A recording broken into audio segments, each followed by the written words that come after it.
Pourquoi j'écris pour que la vie soit plus diverse. Parce que c'est ce que je sais faire. J'écris tous les matins. On ne m'a pas donné de conseils en particulier pour écrire. Par contre, mon père m'a dit que j'en étais capable. Mais t'écris parce que t'as un truc à dire. Tout le monde écrit, mais tout le monde n'est pas écrivain.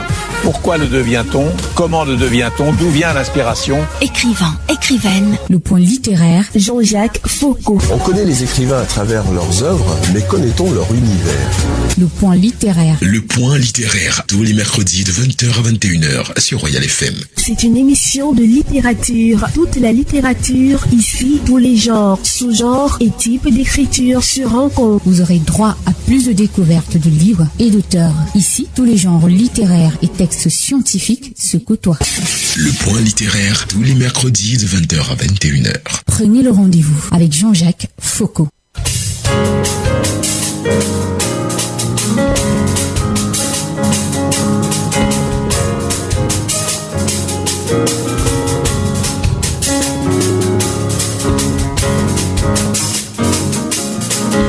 D'abord, le premier livre du soir, La vie, énigme ou paradoxe. C'est un questionnement de Biloua Minala Galus. Il est un jeune auteur de nationalité camerounaise, titulaire d'une licence de technologie en gestion des entreprises et des administrations, option gestion comptable et financière, obtenue à l'Institut universitaire de technologie IUT de Douala. Ses premiers pas au supérieur seront faits à l'université de Yaoundé 1, qu'il va abandonner après une année de scolarité pour l'IUT de Douala jusqu'à l'obtention de la licence. Depuis lors, l'auteur se passionne sur le plan professionnel à travers des consultations dans le domaine de la finance, de la comptabilité et de l'écriture. La vie, énigme ou paradoxe est son tout premier ouvrage.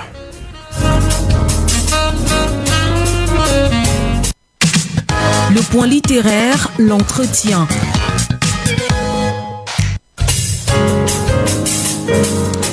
Biloua Minala Galux, bonsoir et bienvenue sur le point littéraire.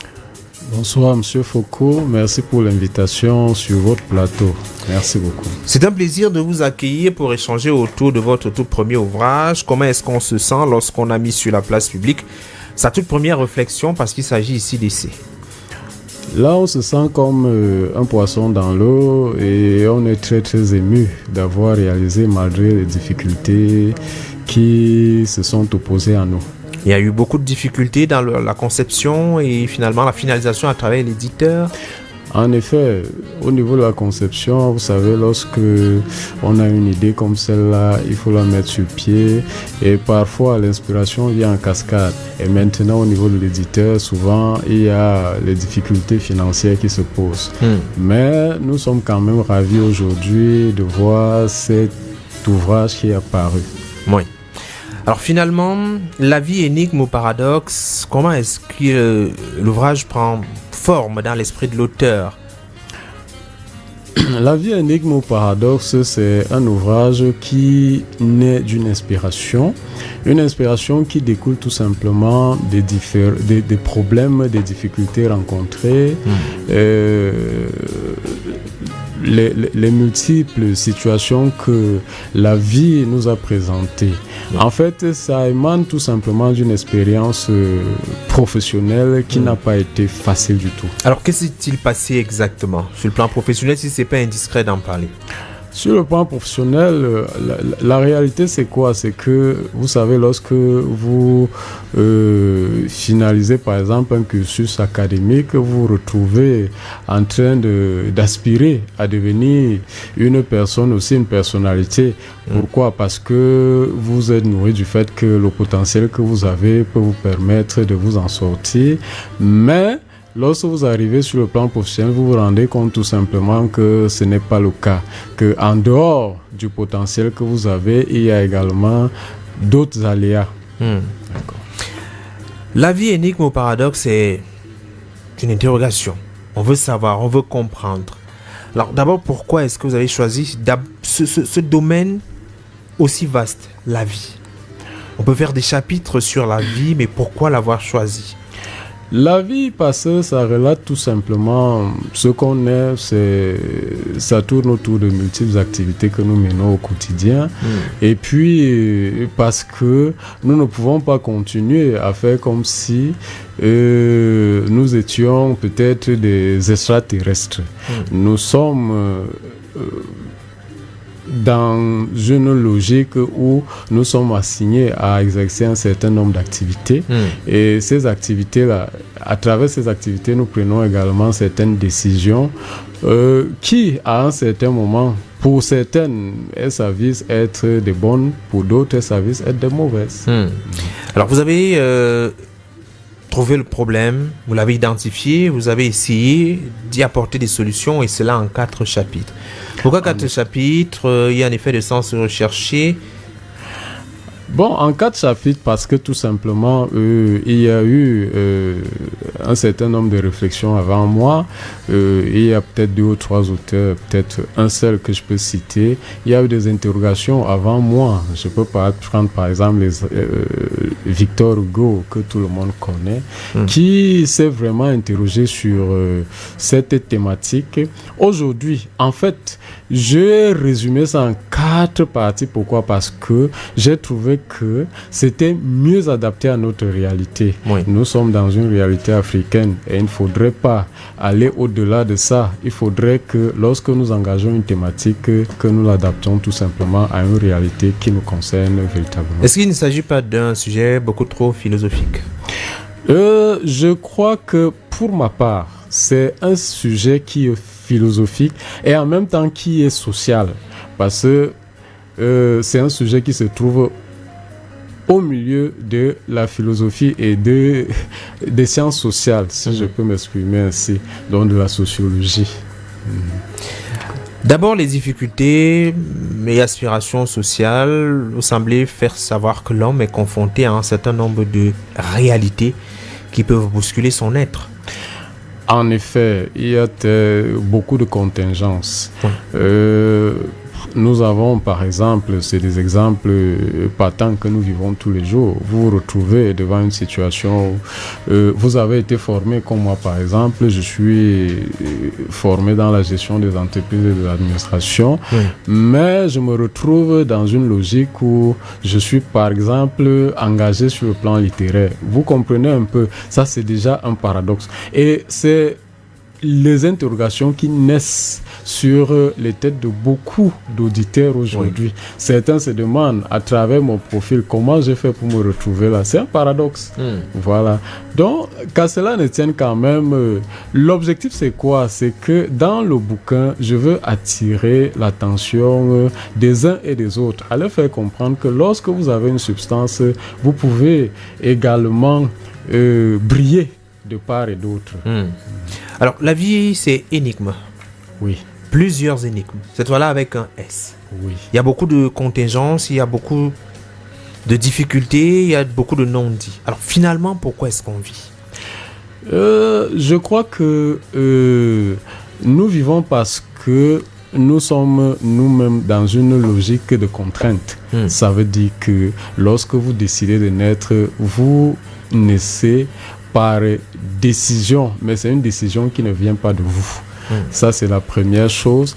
Et la deuxième chose, c'est quoi? C'est que lorsque vous êtes même déjà corporellement bâti, si je peux m'exprimer ainsi, lorsque vous êtes constitué physiologiquement bâti, il y a quand même des interrogations aussi du fait. Prenez par exemple la science. Lorsque vous vous retrouvez dans une situation où les biologistes vous disent que pour que vous naissiez, il faut que peut-être 20 spermatozoïdes fécondent un seul ovule, vous vous retrouvez dans une situation d'embarras.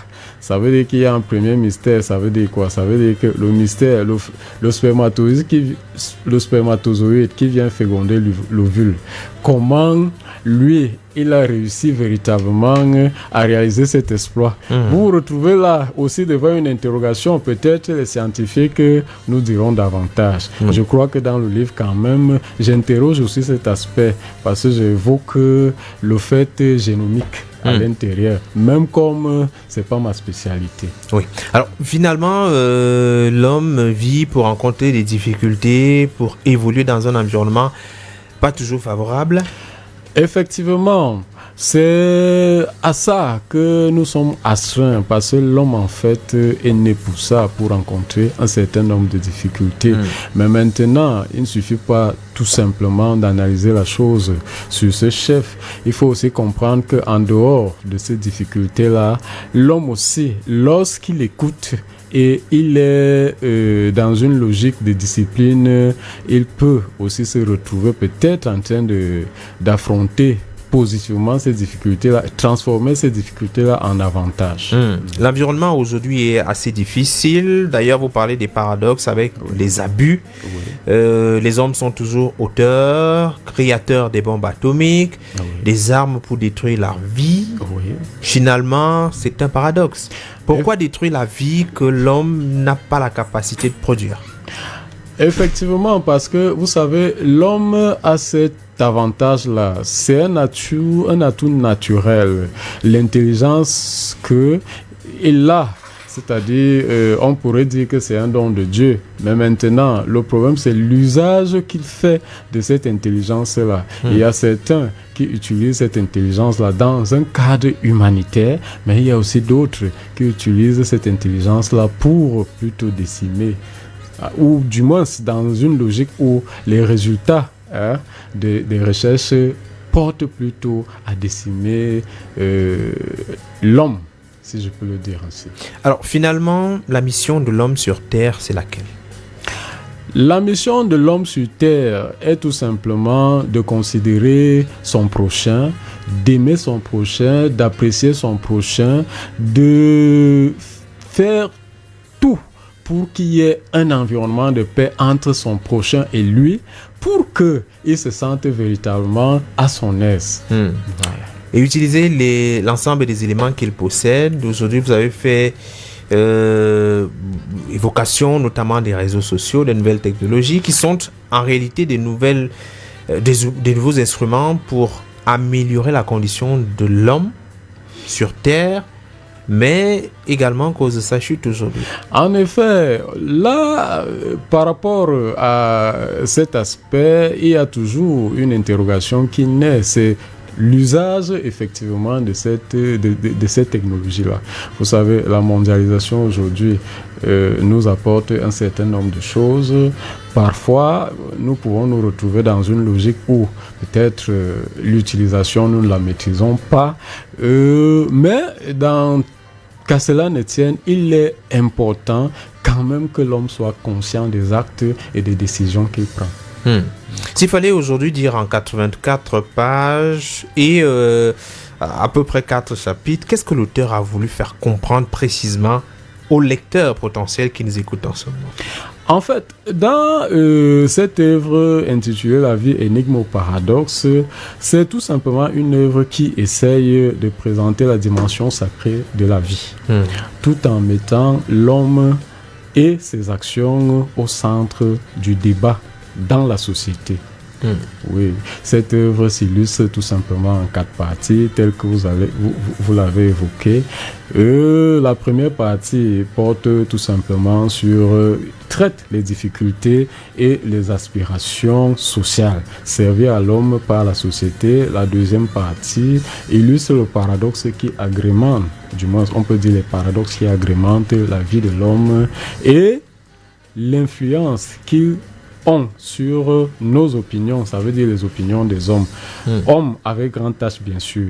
La troisième partie présente ce qui constitue une stupidité sur le plan humain en termes de décision et atouts dont ils bénéficient. Vous voyez un peu, quand on parle d'atouts, c'est sur le plan social, sur le plan culturel, sur le plan culturel, même sur le plan politique et économique. Là-bas, vous faites savoir quand même que la solidarité semble être de moins en moins la chose la mieux partagée, on copie et la société africaine semble s'occidentaliser de plus en plus. En effet, tout simplement pourquoi? Parce que nous restons dans cette dynamique, la dynamique selon laquelle on est toujours en train de calquer. On ne veut pas réfléchir pour comprendre qu'en fait l'Afrique est le berceau de l'humanité. Ça veut dire que normalement la civilisation mère c'est la nôtre. Ça veut dire que c'est une civilisation en fait qui est basée sur les communautés. C'est-à-dire la communion. Communauté signifie communion, c'est-à-dire moi et peut-être vous, Monsieur Foucault, nous devons être en communion. L'identité, en fait, que nous devons partager, c'est une identité qui, aujourd'hui, telle que la Constitution a bien voulu présenter la chose, nous, par exemple, nous sommes des Camerounais, c'est cette identité-là qui doit être prévalue aux yeux de tous, même à l'extérieur. Oui. Nous ne devons pas rester dans une logique langagière, comme on dit souvent, c'est-à-dire où certains parlent français, d'autres parlent l'anglais. Voilà. Donc nous sommes Camerounais, nous avons une même identité, nous sommes Africains, nous avons une même identité. Oui. En effet. Vous présentez l'homme comme la valeur ultime. Est-ce que vous avez l'impression qu'en 2023, au regard de ce que vous avez fait comme constat, notamment que l'on semble juger les uns et les autres en fonction de la grosseur ou du poids de leur porte-monnaie? En effet, aujourd'hui, c'est une réalité. On ne peut pas ignorer cet aspect-là. Parce qu'aujourd'hui, effectivement, on est quelqu'un lorsqu'on a la possibilité, les moyens. Et l'on a souvent dit, l'homme est quelqu'un par rapport à la contenance de sa poche. Donc aujourd'hui, on ne peut pas écarter cet aspect, Monsieur Foucault, voyez-vous. Nous sommes dans une logique, effectivement, ça c'est un aléa de la mondialisation. Oui. On est quelqu'un aujourd'hui. Vous voyez, lorsque vous arrivez dans des milieux, il y a certaines personnes qui sont adulées parce qu'ils ont de l'argent. Il suffit tout simplement que dénomme une personne milliardaire pour que vous voyez tout le monde se pencher à ses pieds. Sans toutefois dire que le milliardaire n'a pas sa place. Je veux tout simplement dire que les hommes que nous sommes, nous devons véritablement nous concentrer sur l'aspect humaniste à travers des relations véritablement fortes qui n'ont rien à voir avec les contingences monétaires, économiques. Je crois que à ce niveau, c'est tout simplement ce qu'il faut comprendre. Alors, l'argent ne devrait pas servir les hommes, on devrait se servir de l'argent pour faire du bien aux hommes. En effet. Alors finalement, pourquoi est-ce qu'il faut absolument lire ce livre, La vie, énigme ou paradoxe?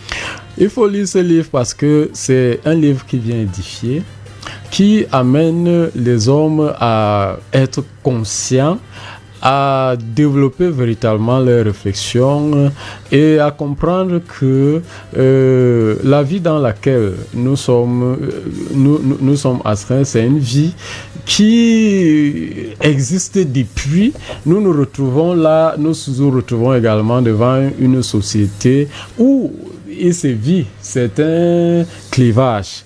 Mais qu'à cela ne tienne quand même, l'homme doit comprendre que la vie est essentielle pour lui et non de l'argent. C'est-à-dire la relation est importante et non l'argent. C'est-à-dire il faut davantage consolider cet aspect relationnel que de se focaliser uniquement sur de l'argent, sur les pouvoirs, sur un certain nombre de prérequis qui ont souvent trait aux relations familiales, si je peux le dire ainsi. Alors finalement, l'homme subit la vie ou alors il se forge lui-même son propre destin? Aujourd'hui, avec la réalité que nous avons en face de nous, nous avons l'impression que l'homme subit plutôt la vie. D'accord. Il ne fait pas son destin. Il s'adapte au contexte difficile. Effectivement, puisque le destin, nous remarquons à travers, c'est pas Monsieur Foucault, je ne suis pas celui-là qui viendra dire le contraire. Nous savons tout simplement que lorsque nous descendons dans la rue, vous allez rencontrer des enfants qui ont fréquenté, qui ont un bon cursus académique, mais qui se retrouvent en train de vadrouiller partout dans la rue sans toutefois atteindre les objectifs escomptés par eux et par leurs parents, alors que ces parents-là se sont véritablement investis pour que ces enfants-là deviennent. Oui. La vie, énigme ou paradoxe après l'écriture, la prochaine étape c'est laquelle? Pour distribuer le livre, mettre le livre à la disposition du grand public, la prochaine étape c'est laquelle? Actuellement, nous sommes en pourparlers. Déjà, nous avons une librairie partenaire des peuples noirs située au niveau de la montée SNI Poste Centrale, immeuble Don Bosco. C'est en face SNI Poste Centrale. On peut avoir les livres là-bas? Oui, on peut avoir les livres là-bas. Nous avons également l'éditeur qui est disposé à mettre les livres à la disposition de tous ceux-là qui en ont besoin. Et peut-être pour approfondir la réflexion avec vous, l'auteur, peut-être un contact téléphonique direct. Justement, mon contact téléphonique, c'est le 694 91 70 15. Ça, c'est le réseau Orange, 694 91 70 15. Et pour le réseau MTN, c'est le 678 89 20 46. On vous appelle à tout moment, même la nuit. À tout moment, je suis disponible. D'accord. Alors, peut-être un dernier mot avant de sortir. Que faut-il retenir finalement du concept vie? Paradoxe ou alors énigme? Ou les deux?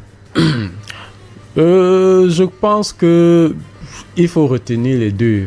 Paradoxe parce que la vie que nous menons aujourd'hui, les orientations que nous voulons avoir, du moins les perspectives, les projections que nous faisons se retrouvent devant des situations une situation dans laquelle il y a quand même une controverse en fonction de ce que la réalité nous présente.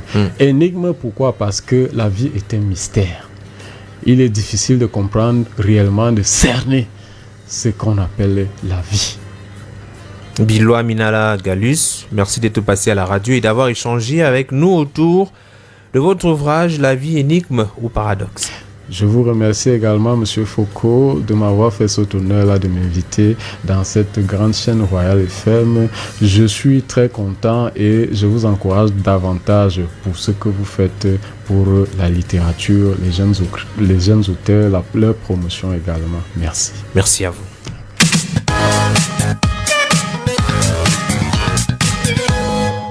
Le point littéraire, les classiques littéraires. Les classiques littéraires.